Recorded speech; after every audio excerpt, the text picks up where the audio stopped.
Coucou, bonjour à tous, salut, c'est encore votre de serviteur donc FM Christian. Si je suis là, c'est pour vous parler de la musique. Et sans tout tarder, je vais vous présenter le programme de notre programme à tous les trois, à tous ensemble. Nous allons commencer par le solfège, qui est notre premier chapitre. Et je vais vous lister ses objectifs. Comme premier objectif, nous devons définir le solfège. Quand on fait quelque chose, on doit définir cette chose pour savoir ce qu'on fait. Et ensuite, nous allons parler un peu de la musique et de ses origines. Ensuite, je vais vous parler des différentes sortes de musique, de même sorte que vous soyez aptes aussi à reproduire les mêmes choses pour d'autres personnes.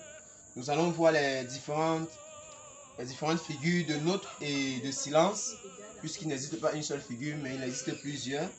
Nous allons connaître les différentes clés, expliquer ce qu'est une portée, connaître ce qu'est une partition, savoir lire les notes en clé de fa et de sol, expliquer ce qu'est une altération. Bien, nous savons tous que les altérations que nous connaissons, c'est le dièse et le bémol. Oui, il sera pour nous de l'expliquer en fait. Expliquer le concept des gammes. Et enfin, nous devons connaître les degrés de la gamme. Nous devons savoir que la gamme n'a pas un seul degré, elle a plusieurs degrés. Et en tant que musicien, ou bien en tant qu'apprenti musicien, nous devons être aptes à connaître cela parce que cela nous aidera plus devant. Ok, sans tout tarder, nous allons commencer par la définition du solfège. Le solfège, c'est l'étude des éléments permettant de lire, écrire, jouer ou chanter encore une partition. Le solfège, c'est l'étude de ces éléments-là, qui nous permet de lire une partition, écrire une partition. Nous entendons des compositeurs qui ont écrit des partitions. Nous entendons de Beethoven, de Handel, de Mozart. Tous sont des compositeurs musicaux qui ont d'abord commencé par le solfège. Ils ont appris à lire et après eux-mêmes ils ont écrit et eux-mêmes ils ont chanté et eux-mêmes ils ont joué. Sans toutefois tarder, nous allons continuer avec la musique et ses origines. Notons ici que la musique vient de l'Antiquité. Notons ici que c'est depuis le Moyen-Âge qu'elle est là. Et la musique occidentale s'est détachée de la musique traditionnelle. Oui, au Moyen-Âge, comme vous pouvez le constater, il y a une mutation dans la musique, entraînant un détachement de la musique occidentale à la musique traditionnelle. Ce qui créa des chants grégoriens qui commencent à utiliser les nœuds et pour représenter les hauteurs et les durées relatives.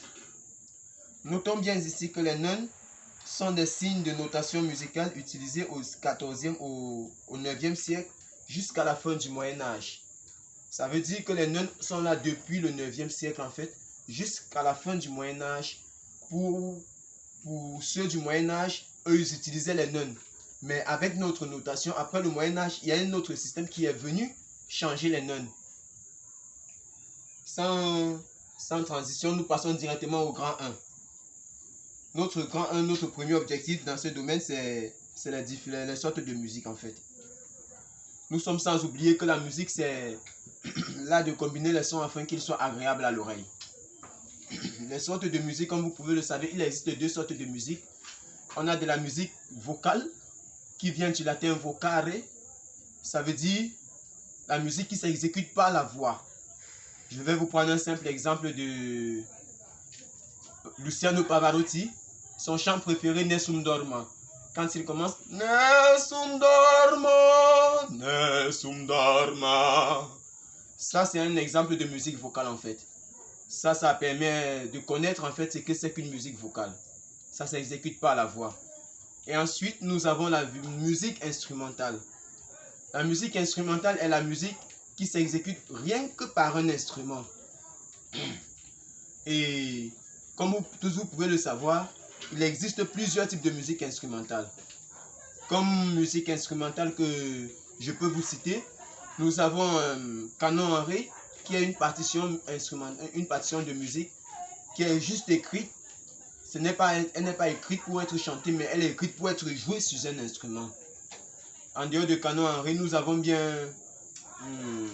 Rondo alla Turca de Mozart, qui est aussi une très grande partition. c'est toujours un chant, c'est toujours une partition, rien que pour un instrument. Si j'essaie un peu de vous faire la démonstration, même avec la bouche, ça peut aller.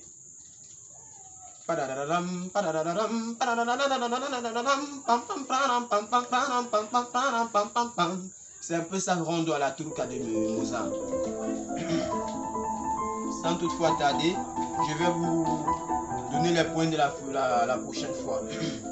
Comme point de la prochaine fois, nous parlerons la prochaine fois des différentes figures de notes et de silence.